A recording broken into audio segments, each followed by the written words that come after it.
morning. I've made this chart before. I've shown some of you people, if you're on my Facebook friends list, you've seen it. Anyway, this is the moon and sun's pattern. We each see the same pattern in the northern hemisphere. It's the opposite kind of for us where it goes in the southern hemisphere. Um, Hemisflat, whatever you want to call it. But I want to explain to people there's um, there's like three parts to a season, kinda. So um, this doesn't include wind. They change directions and patterns at each season as well. The water currents in the ocean change each season as well. And this doesn't include the stars as well. The stars are also like in the wintertime, the, the fixed stars will be on a low axis, and then during summer, they'll be like on top of you. So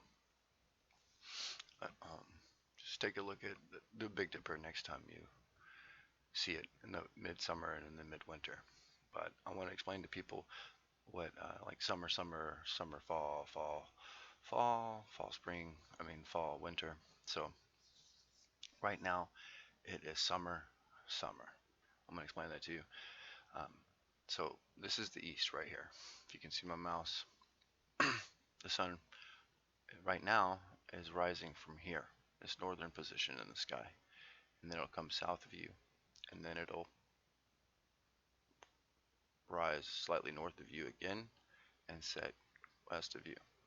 And the moon is winter driven, so it's doing the opposite right now. So it'll rise, and it has a greater curve than the sun does. It hooks a little bit. No, the graph didn't let me do it on both sides because the way paint works. But yeah, it hooks a little bit more on the edges when it's rising, and then it'll go boom, boom. If you ever notice how the moon is larger on the horizon than it is, well, to the naked eye, not to cameras. Oh, there's my alarm. It's time to wake up. Anyway, um, yeah, the moon's larger on the horizon than it is above you. Solid objects don't do that. So it's an optical illusion. It's a magical experience. Anyway, so this is summer where the sun is rising from the north and the moon is rising from the south, southern position. Um, the sun just did it first for official summer. So fall, see, like I said, this doesn't include stars. Fall will be one of the moon or the sun will start rising directly from the east again, and that will be the beginning of fall, the wheel towards back. And then, so like, let's say the moon does it first, and I'm not sure exactly when it does it, if it does it during its phases or if it does it during the new moon, like it'll pop up, but it's not a gradual day by day thing. Like it goes from literally this track to this track to this track. It does not like day by day go inch its way towards each line. It's a jump. Like the shadow on your wall will jump. The next morning it'll be a distinct 15-20 degree difference. Um, so, which often leads me back to thinking about the Book of Enoch, how there's six portals. And so to me, the six portals is the three that set and the three that rise, the winter, summer, and solstice. Winter, summer, and equinox. So those are the six portals to me. Just the locations they rise to and from you. The firmament is personal to each observer. Heaven is within. The firmament is within. We each see our own perspective and reality. The stars come to and away from each observer, right? So you'll have summer, and then say the moon will move next back to the equinox. Then it'll be summer, fall. And then it won't be officially fall till the sun moves back to the equinox and they both rise from the equinox. And then one will come, and when the sun goes back to the south, then it'll be fall, winter. And then the moon will come north, and then it'll finally be winter. So like say it's summertime, how it gets real cold, you get those cool fall, spring mornings. Like right now, we're done having the cool weather.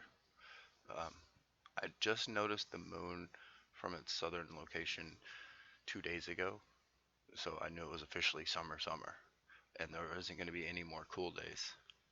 Um, I hope I'm explaining this right. I think I explained it pretty simply.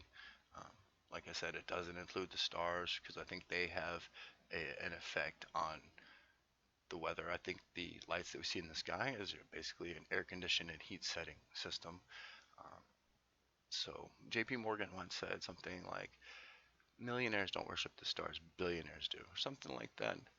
So, but if you know when a cold front's going to come, you know when the seeds are going to drop, you know when the next cold front's going to come, so they flourish and blossom and bloom, and then because you have several phases of spring, right? And then you have several phases of each, so you know exactly when to plant your plants, when to do this, and everything works in perfect synchronicity. So we all know that it's a giant clock up there. We're just trying to figure out how it works for us. So I think there's greater things going on that we haven't been told, and we're not figuring out because we don't know where we are.